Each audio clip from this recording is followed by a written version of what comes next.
Welcome to this summary and analysis of Book 8 in the Brothers Karamazov.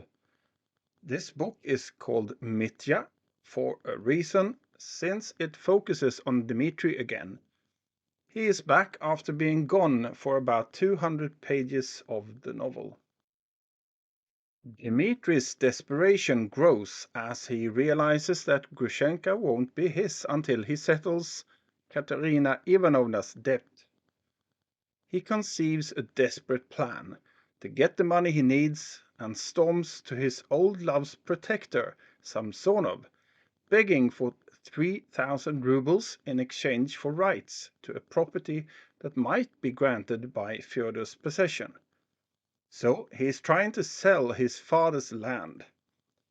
The greedy merchant Samsonov turns him away, but slyly sends him off to see Liagavi, who is apparently already in negotiations with Fyodor about that very land.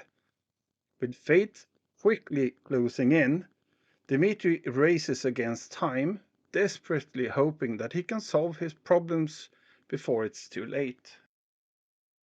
Desperately needing money, Dimitri trades away his watch for a shady ride to the next city.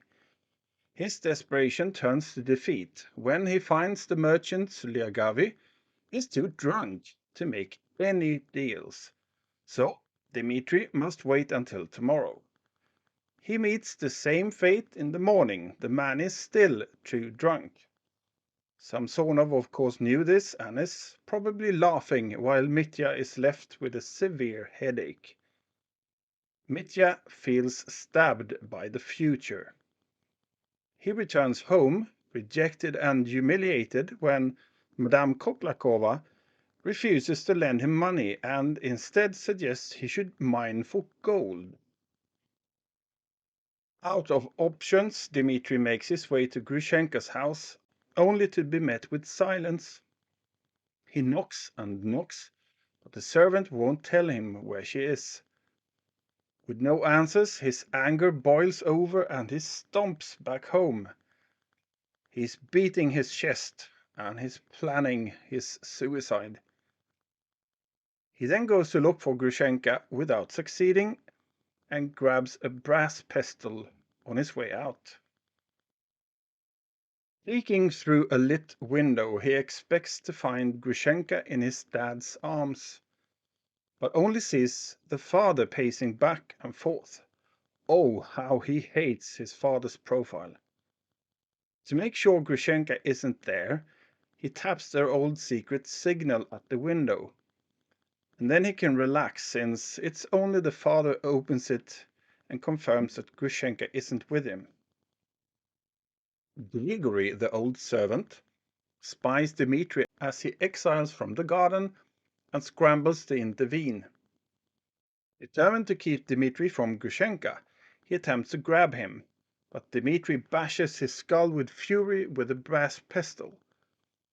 The man slumps to the ground, a river of blood pouring from the wound, and unbounded rage surging in Dimitri's veins. With one final glance of Grigory, he flings the pestle away, dries off some blood from Grigory with a handkerchief, and then runs in an all-out frenzy.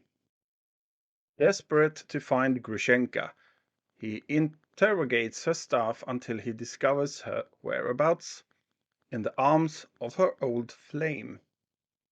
He seeks out his trusted acquaintance Pyotr Ilyich Perotin to borrow money.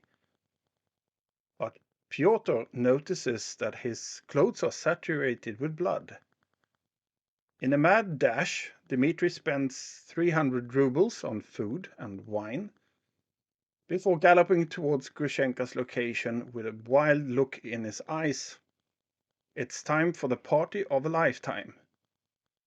Here, Mitya also talks about ending his own life, using his pistols who he pawned at Perotin earlier. Perotin watches him leave and decides to act, determined to get to the bottom of what happened that night. That much blood, money, and then 2 pistols. tells him something odd has happened.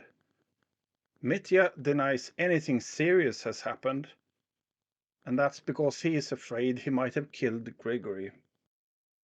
Dimitri is in luck when he discovers Grushenka is staying where he was told.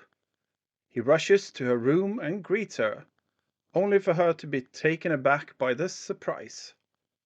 Yet the room's dull atmosphere brightens when Dimitri brings out a bottle of champagne, and Grushenka and the Polish officer resumes playing cards. However, it doesn't take long for the man and his friend to start cheating and insulting Grushenka. Dimitri is losing big to the two Polish guests, but doesn't care since he's planning suicide. Dimitri and the owner of the tavern forces the Polish guys to leave, and then Mitya resumes the festivities with Grushenka. She realizes she can only ever love Dimitri, and now the drunken delirium can begin. Unluckily, Dimitri is still troubled by his own suspicions that he killed Grigory and by his debts to Katerina Ivanovna.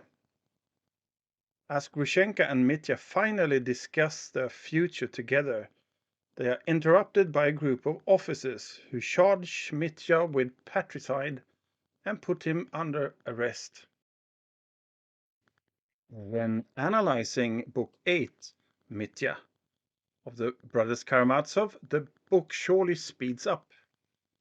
Dimitri has been absent for a while in the book, and now he's back in what more and more resembles a criminal thriller. You can really feel the immense stress Dimitri is under, wanting to repay Katerina all the money without knowing how, all while wanting to run away with Grushenka. He is a dreamer with no knowledge about money other than how to spend it. His confessions in Book 3 will now be enacted, and it all circles around Mitya, Grushenka, and the father. It sure doesn't help that Mitya is a suicidal and desperate drunkard, with blood all over him, paying for a big party to win Grushenka back. It is as if Dostoevsky shows us what happens when people we love don't love us. And it doesn't help that the magical sum of 3,000 always appears, with guilt around his neck.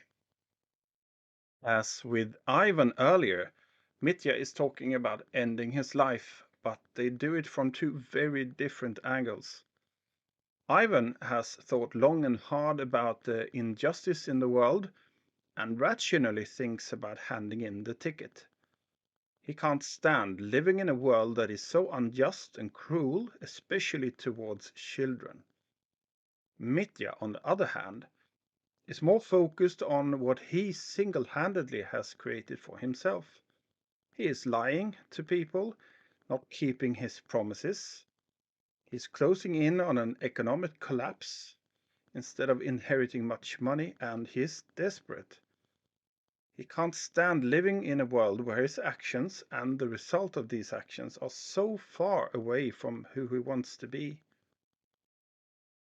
One of the things Mitya is tired of is the dishonor he is about to face if he should be honest with Katerina.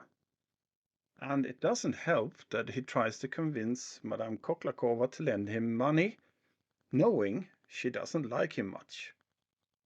Dimitri is at his lowest and time is sparse. He decides to spend Katerina's money on Grushenka anyway.